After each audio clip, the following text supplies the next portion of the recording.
Hello and welcome to another RedWolf Airsoft video. It's fair to say that there's your fair share of combat gear available on the market today. The Pantac line of products presents amazing value for money with a really sturdy construction and a reasonable price. But thanks to cheap child sweatshop labour, there are now a plethora of cheap Chinese vests available on the market today. But what to buy? Are you getting good value for money, or will your plate carrier break apart easier than a dinner plate? Find out this and more in our combat vest destruction test.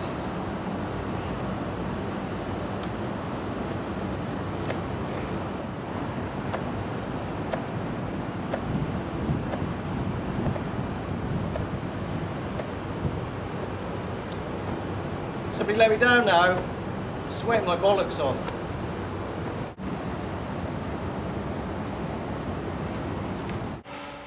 We decided to go to Disneyland to do the first of our challenges, the Abrasion Test. The concrete ground proves to be a perfect material for the Abrasion Test. But we need a bit of momentum, so we're going to put these green beasts from Guangdong up against our very own black beast from Bavaria in the form of this BMW M3. They call it the ultimate driving machine. This E46 M3 has got 340 bulging horses, which is enough to tear one a new orifice. Feeling the brunt of this brutish beamer is the Pantac vest, well known for its ruggedness and extremely affordable price. The Pantac features Mil-spec triple and double stitching, which should make it very durable. It's made out of 1000D Cordura, which should make it very durable for abrasion. It utilises UTX clips, which is proven to be robust. And it uses YKK zippers. Small parts, big difference. The cheapo China vest has God knows how few Ds, nylon, and only single stitching. Unfortunately, as a result of the single stitching, when we were inserting the plates, we somehow managed to rip apart the Velcro, as you can see here.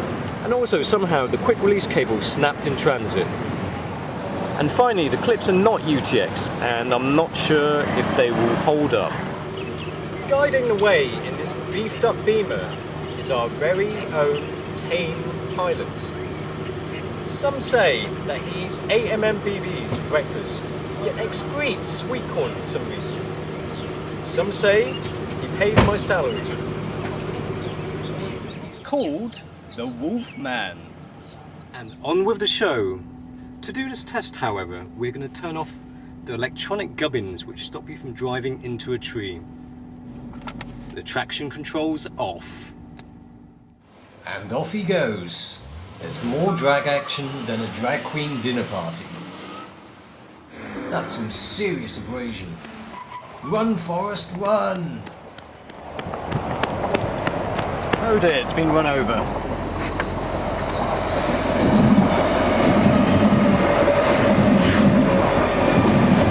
And as we can see, the 1000D Cordura has held up quite well. And now it's time for the cheapo China vest. 3, 2, 1. Those ties are damn expensive, but luckily I'm not paying for them. But how will the China vest fare? And as you can see, it's done some pretty big damage to the molly webbing on the cheapo China vest. The famous zipper manufacturer YKK say small parts, big different, and it certainly rings true with combat gear. Let me show you why in this little shoot up test.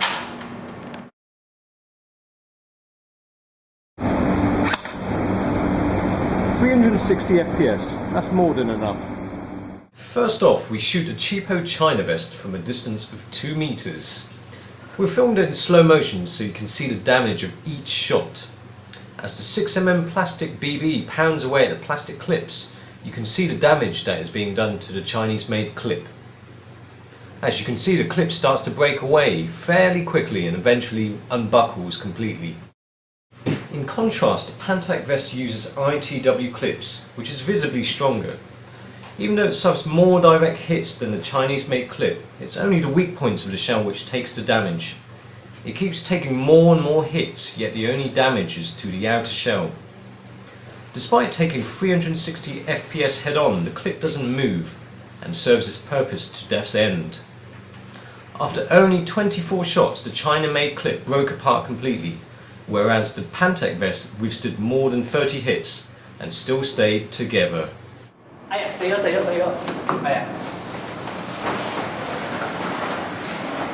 this combat vest drag test, we're going to test the durability of this drag handle thingamajig, and we're going to see which one will break first, the Pantac, the China vest, or his back. Man down, let's take him back for some morphine.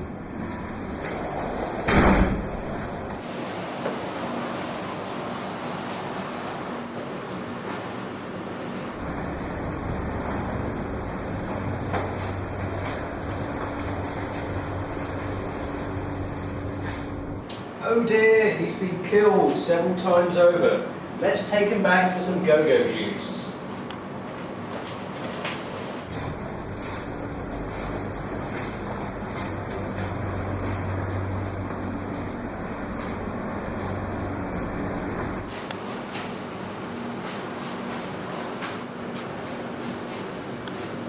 So as you can see here on the Pantac vest, it's as good as it was as when he died. Good as new. And, as we can see here on the China vest, it's not lasted quite so well. As you can see, the seams have started to come away. The problem with the China vest is that the single stitching has weak points here and here, as you can see. The results of the M3 abrasion test are quite apparent.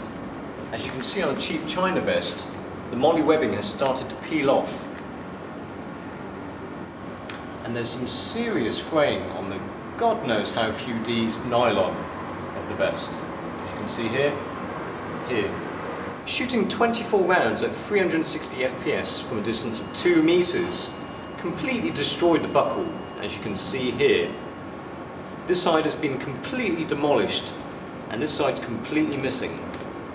On the Pantac vest, there's some very minor marking on the moly webbing, but the stitching has remained intact. The 31 rounds, head-on, managed to destroy the outer shell of the buckle, although it still managed to function. Thank you for watching part 1 of the combat vest destruction test. Stay tuned for part 2.